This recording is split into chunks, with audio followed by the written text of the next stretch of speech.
Hello and welcome to Sober Without God. This series is designed to help you fall asleep while listening to stories about the scientists and non-believers who have made an impact on our world. If you're like me and have trouble going to sleep or staying asleep, videos like this may help you relax while also learning. It is my hope that hearing these stories in a calm and peaceful way will help guide you to the relaxation and sleep you're looking for. Before we begin, please take a moment to like, share, and subscribe, and then leave a comment letting me know where you're listening from. It's a big help to the channel and will encourage me to make more like this. My goal is to be able to make these videos ad-free as the channel continues to grow. These videos are here to pay homage to some of the greatest thinkers of our time, while helping you relax and meditate or fall asleep. So now let's settle into a comfortable position and get ready for some peaceful rest.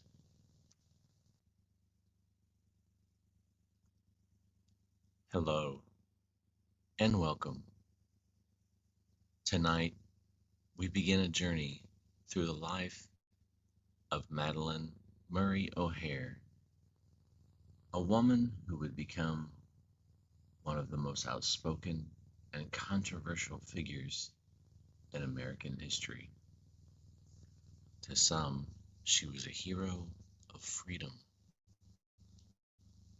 To others, she was, as she once proudly noted, the most hated woman in America. But above all, she was fearless. As you settle in, find a comfortable position. Take a deep breath. Hold it for a moment and let it out slowly. This is a story about a woman who refused to stay silent, but for the separation of church and state, and paid a heavy price for it. Madalyn Murray was born on April 13th, 1919, in Pittsburgh, Pennsylvania. She grew up in a working-class family during the Great Depression. Even as a child, Madalyn was bold, argumentative, and unafraid to challenge authority. She would later say, "From the beginning, I saw the world, not as it was told to me, but as it really was." Her family was nominally Christian, but she quickly grew skeptical of religious teachings. In her youth, she studied law, languages, and philosophy, a restless mind hungry for understanding. Picture her as a young woman, eyes sharp, notebooks full of scribbled arguments, never content with easy answers. The seeds of her later defiance were already there. In the 1940s, Madalyn joined the U.S. Army Women's Army Corps during World War II. It was during this time, traveling through Europe, that she saw both the devastation of war and the resilience of those who survived it. This exposure broadened her worldview and deepened her skepticism of institutions that used faith and nationalism to justify power. She later reflected, I saw how people could be manipulated by belief, and I swore I would never let that happen to me. By the 1950s, Madalyn had fully rejected Christianity. She considered herself an atheist, not just in disbelief, but in open defiance of religious authority. An atheist, she declared, loves himself and his fellow man instead of God. Atheists know that heaven is something for which we must work now, here on earth, for all men together. This wasn't a private conviction. It was a mission. In the late 1950s, Madalyn became a single mother, raising two sons, William and John. When her older son, William, known as Bill, began attending public school in Baltimore, she was shocked to discover that students were required to recite the Lord's Prayer and read the Bible each day. To Madalyn, this wasn't just tradition. It was government-sponsored indoctrination. If religion is to be taught, she said, let it be in the churches, not in the public schools. Her sense of outrage as a mother and as a citizen ignited the fight that would make her a national figure. Take a moment to imagine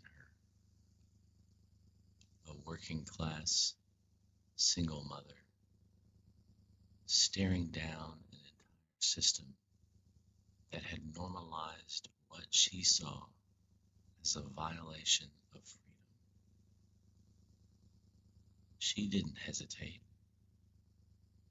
She didn't back down. She prepared for a fight. Sometimes change begins with a single person who refuses to accept things as they are. In 1960, Madalyn Murray did something almost unthinkable for a woman of her time. She took on an entire school system, and by extension, the entire country's understanding of religion in public life. I wasn't trying to destroy Christianity, she said. I was trying to make sure it wasn't being forced on my child.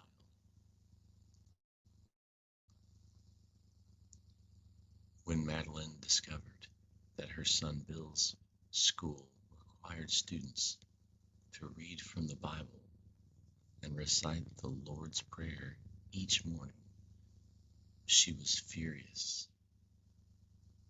She filed a lawsuit against the Baltimore City Public Schools, arguing that mandatory prayer in public schools violated the First Amendment.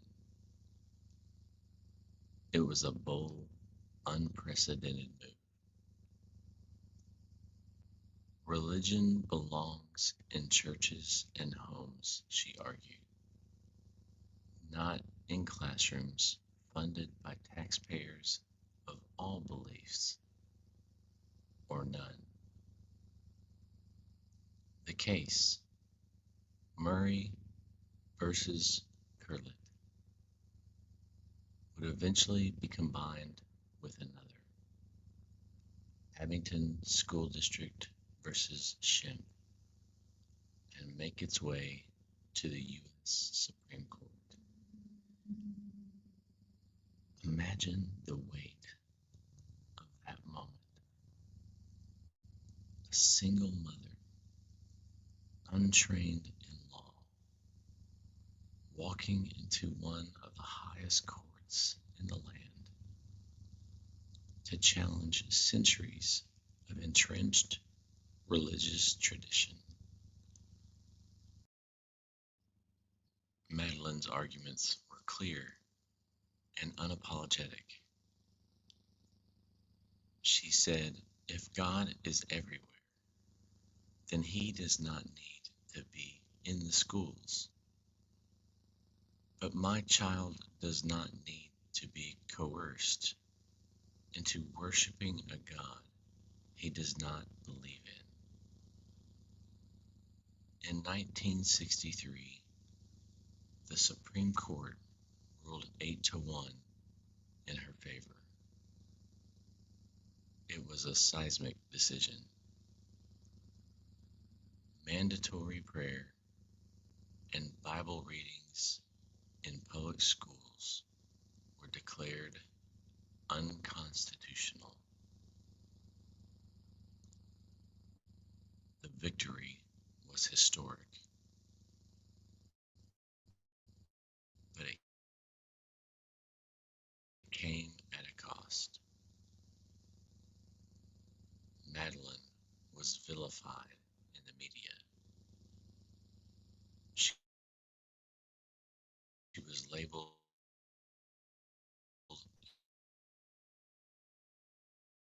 a communist, a traitor, a danger to America. And I wore that label like a badge of honor. Death threats poured in. Her mail was filled with vitriol, but she didn't flinch. If you're not hated by the right people, she once quipped, you're doing something wrong.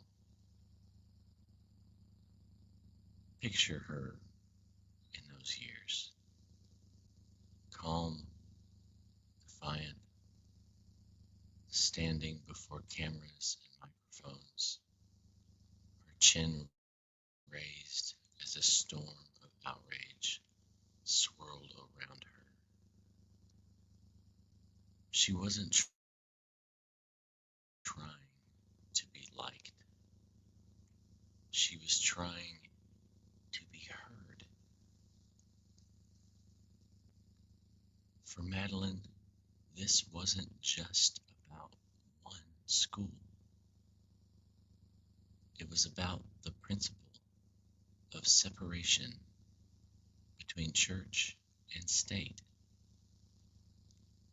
a principle she believed was essential to true freedom. There can be no religious freedom, she said, if the government can tell you when and how to pray. Her words echoed the heart of the First Amendment. Freedom for all, believers and non-believers alike. Take a deep breath in and let it out. Think of the courage it takes to stand up not only to authority, but to the entire weight of cultural tradition.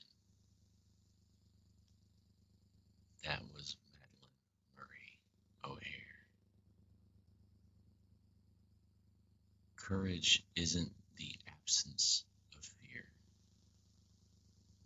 It's the choice to act,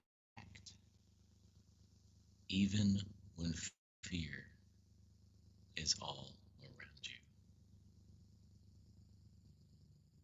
After her Supreme Court victory, Madalyn Murray O'Hair could have faded into obscurity, but that wasn't her way. She had tasted what it felt like to push back against the system and win,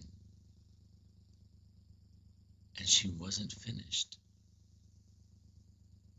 She said, "They thought I'd go away after the case. They didn't realize I'd just gotten started."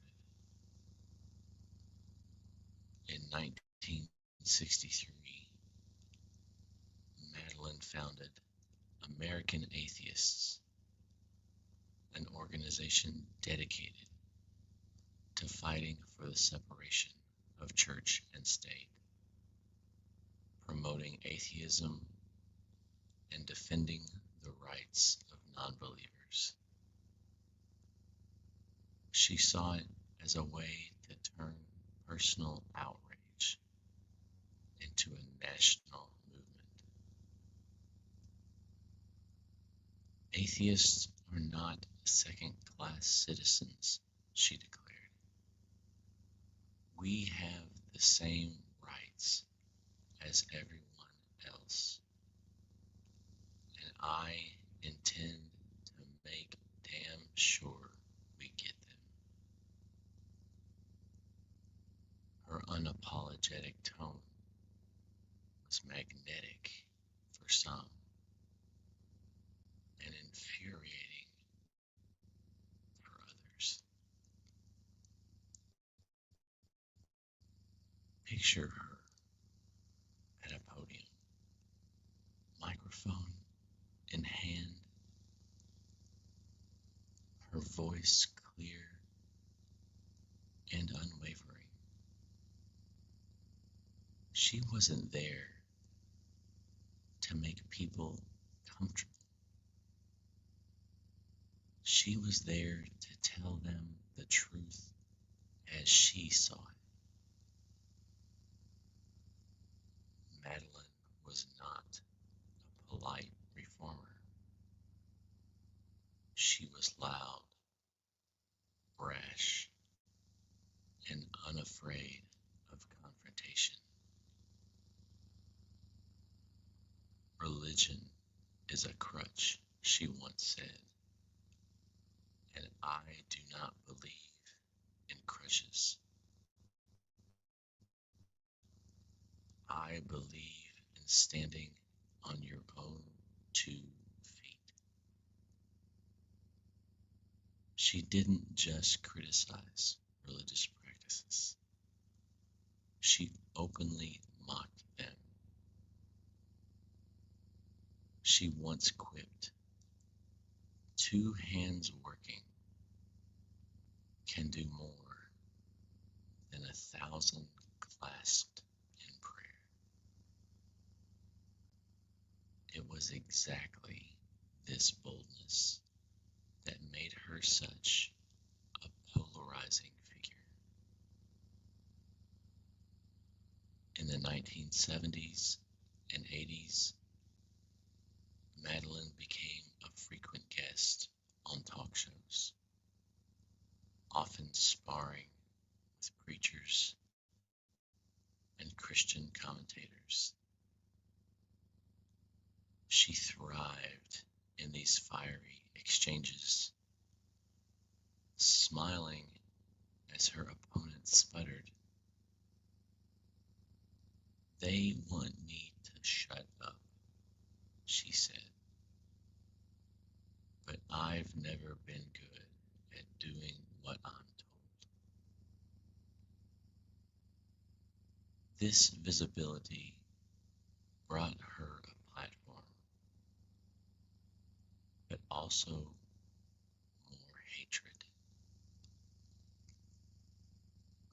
She was rarely labeled the devil's advocate, anti-American, even evil incarnate.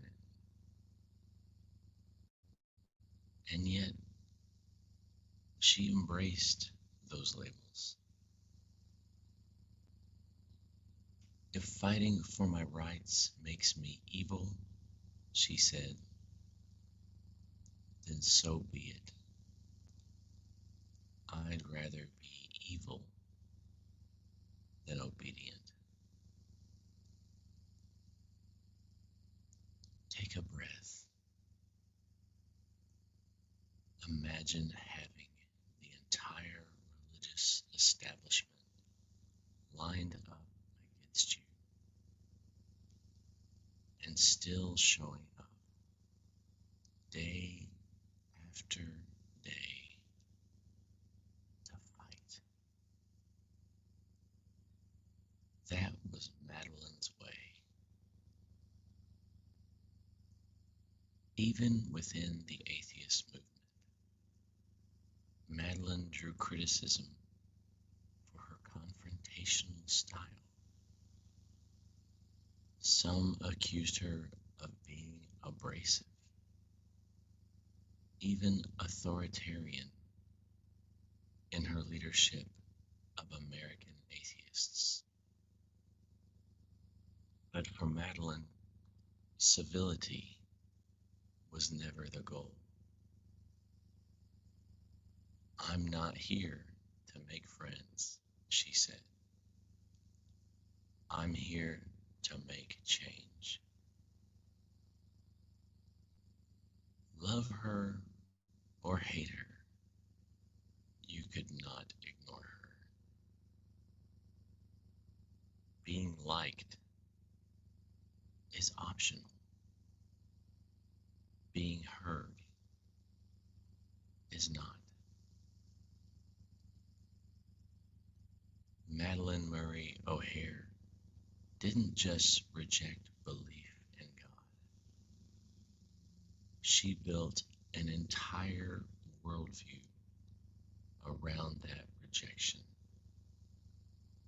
One she wore like armor in public and in private.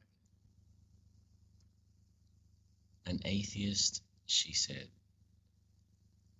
loves himself and his fellow man instead of a God. He knows that heaven is something for which we must work now, here on earth, for all men together. For Madalyn, atheism wasn't just disbelief. It was a commitment to humanity. To Madalyn, faith was not harmless. She believed religion kept people passive, waiting for divine intervention instead of taking responsibility for their lives and their world. In her view,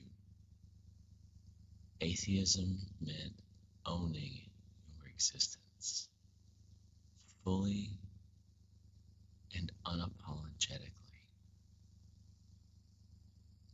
Picture her at a conference podium, scanning a room full of skeptics and believers alike. Her voice steady, saying, there is no one coming to save us. It's us, only us. And that should be enough. Right?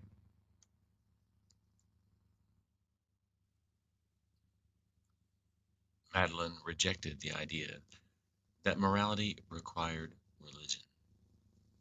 We are good because we choose to be good, she said, not because we fear hell or seek heaven. Real morality doesn't need a bribe or a threat. This resonated with those who felt trapped in the idea that goodness required divine oversight. To Madalyn, freedom from religion meant freedom to act out of genuine compassion, not compulsion. She saw the separation of church and state as non-negotiable. There can be no religious freedom, she insisted, if religion is allowed to intrude into government. What protects the atheist protects the Christian. What protects the Christian protects the Jew. Freedom is for all, or it is for none. This was at the heart of her activism. Not erasing religion, but keeping it out of the halls of power. Take a moment to breathe. Consider how bold it is to live without the safety net of divine promises. To say, this world, this life, is all we have. So let's make it matter. That was Madalyn's creed. Her bluntness made her enemies, even among atheists who preferred a softer approach. But she didn't care. I don't want acceptance, she said. I want change. For Madalyn, being polite was less important than being honest. And she paid for that honesty with years of threats, harassments, and relentless public scorn. Courage doesn't always look like kindness. Sometimes it looks like standing firm when the world wants you to kneel. By the 1990s, Madalyn Murray O'Hair had spent more than 3 decades at the center of controversy. She had fought in courts, on talk shows, in the press, and rarely backed down. But behind the headlines, her life was growing more complex and more dangerous. Madalyn's public battles often bled into her private life. Her relationship with her oldest son, William Murray, grew especially strained. In a twist that made national headlines, William converted to Christianity in 1980. To Madalyn, it was a deep betrayal, and she severed ties with him.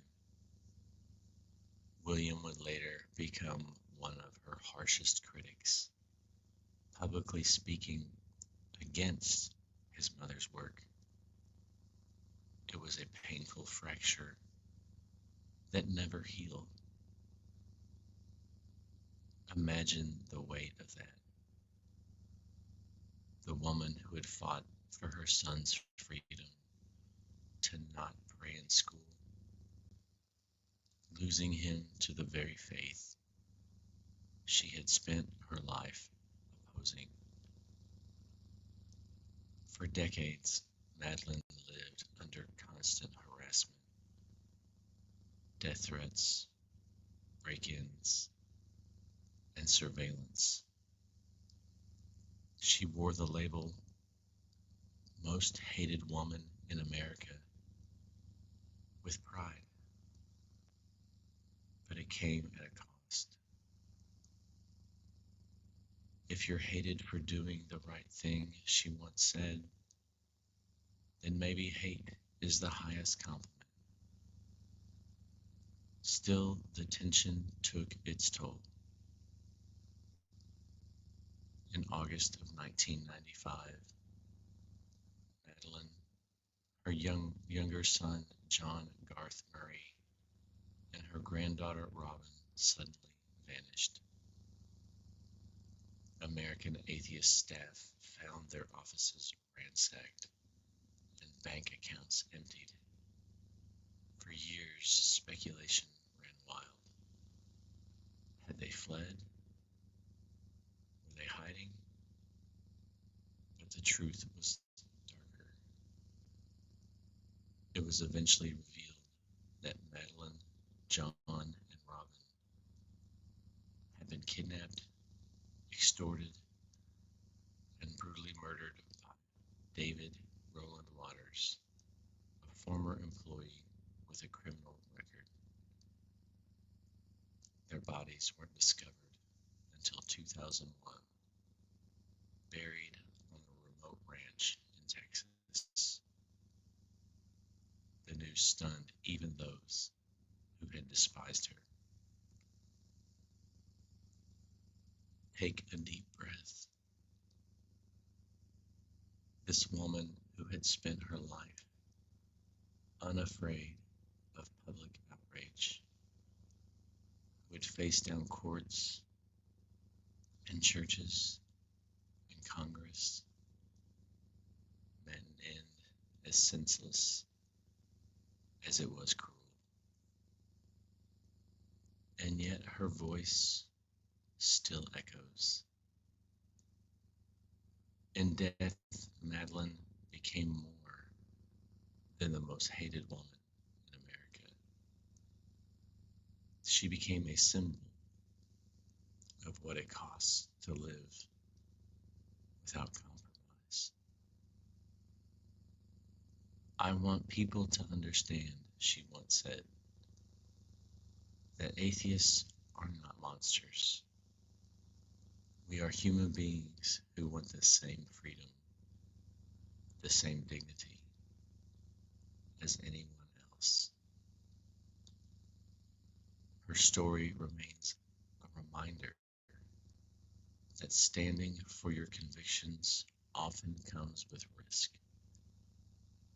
but also with a power that cannot be erased. Think of the strength it takes to live for what you believe, even when the world despises you for it. The fight for freedom is rarely safe, but it is always worth it.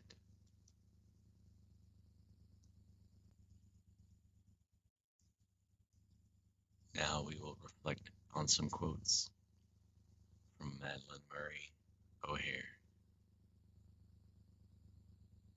An atheist believes that a hospital should be built instead of a church.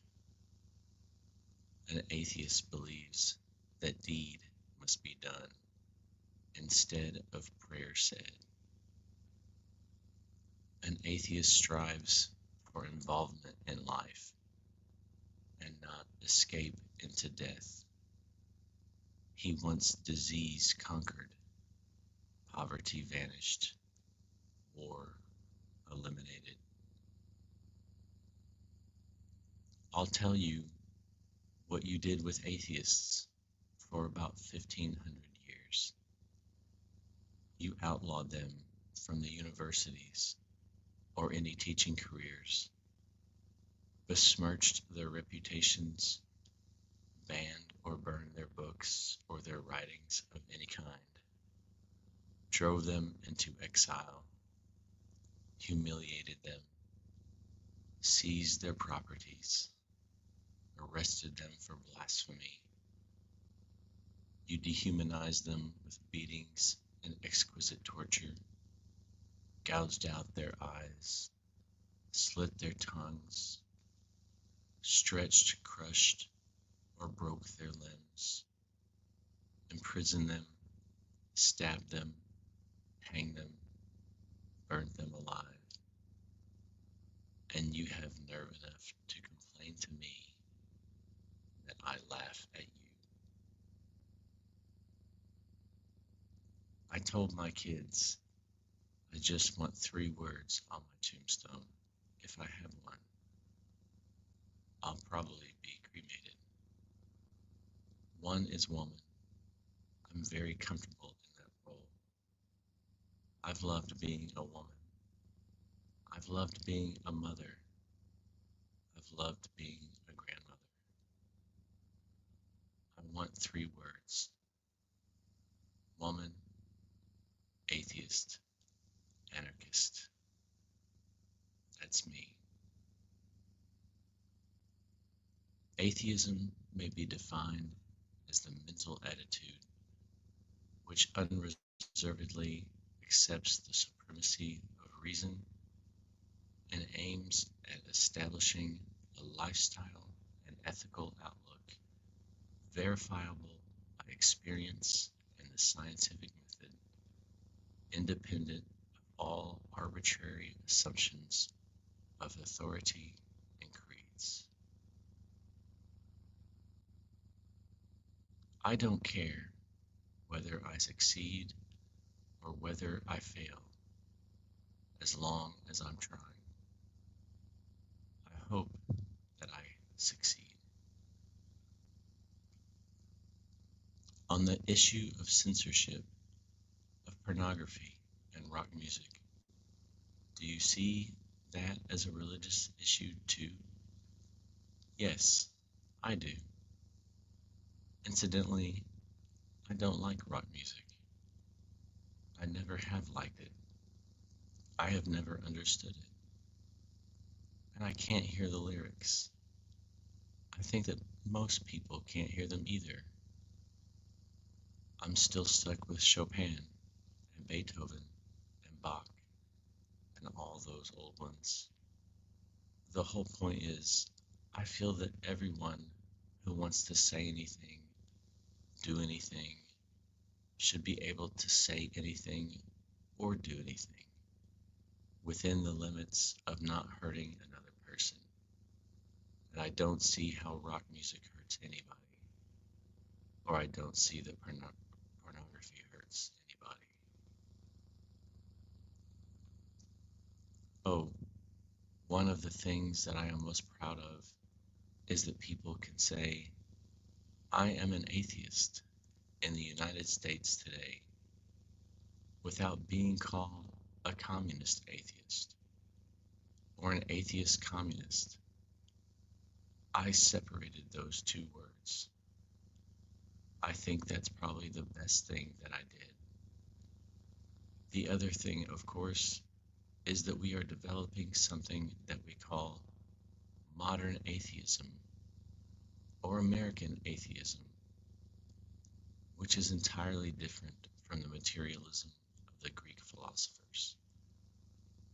What we are interested in is moving out in order to see that there is a more viable life cycle for all people, and that the human condition can be ameliorated somewhat by human beings working in concert to do something. We must do something about the pollution. We must do something about the waste. We have to do something about the greed. We must stop war. And we're not going to do any of those things as long as we feel the solution is to go to church on Sunday or funnel our energy into prayer or religious solutions. Everybody has to get mixed up in the problems to try to solve them.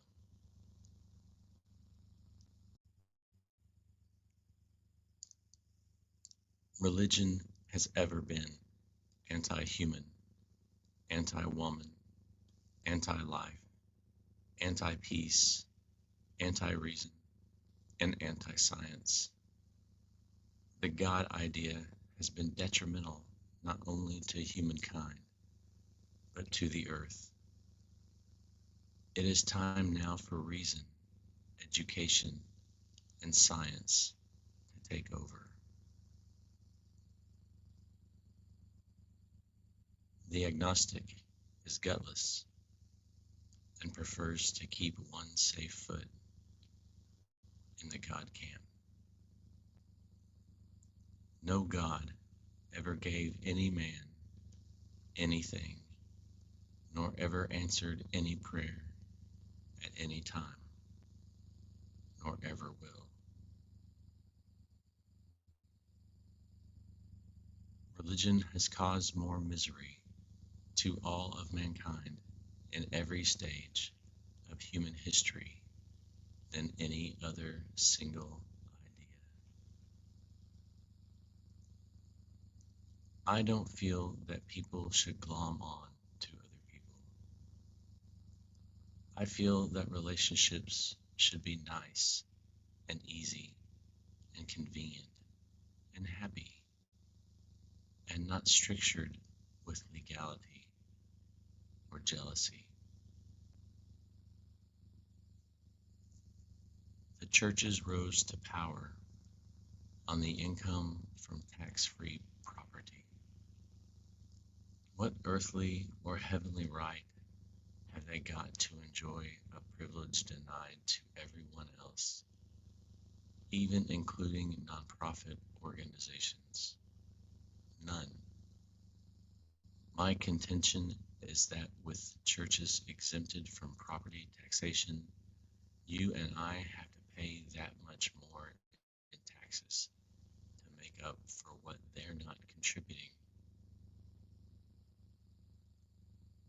I want to drink life to the dregs, to enlarge myself to the absolute limits of my being, and to strive for a society in which everyone, regardless of race, creed, color, and especially religious conviction, has the same exhilarating raison d'etre and the same opportunity to fulfill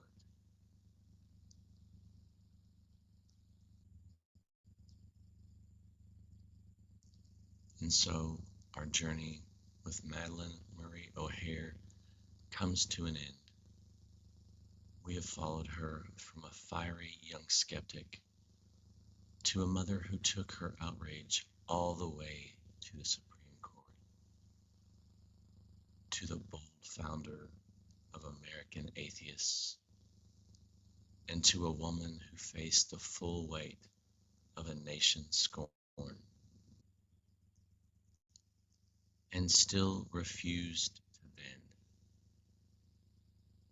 Now, as we close her story, we leave the noise of debate behind and sit with the quiet lessons of her life. Take a slow, deep breath in. Hold it for a moment and gently let it out. Madalyn taught us that freedom is not granted, it is claimed.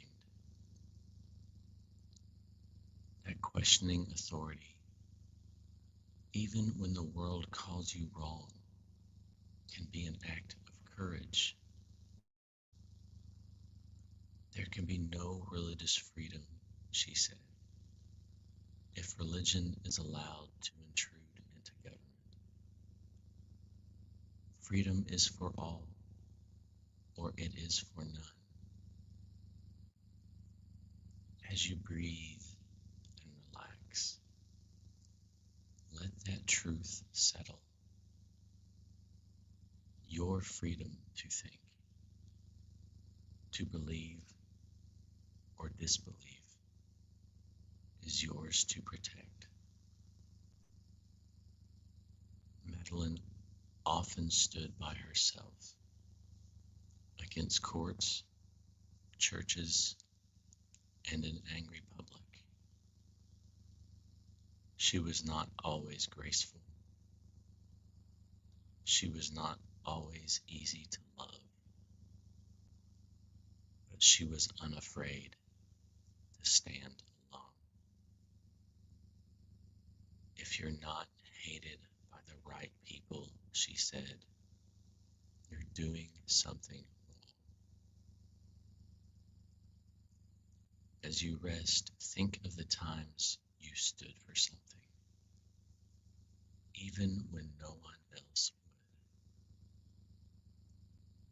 Let that quiet strength fill you. Madalyn rejected the promise of heaven.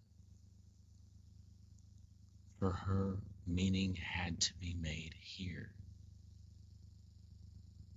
in this life. She said, atheists know that heaven is something for which we must work now, here on earth, for all men together. Take a breath. Consider how you can create that heaven, even in small ways. A kindness to someone hurting, an honest conversation, a moment of courage. This is the work of meaning. Let your body grow heavier against the bed.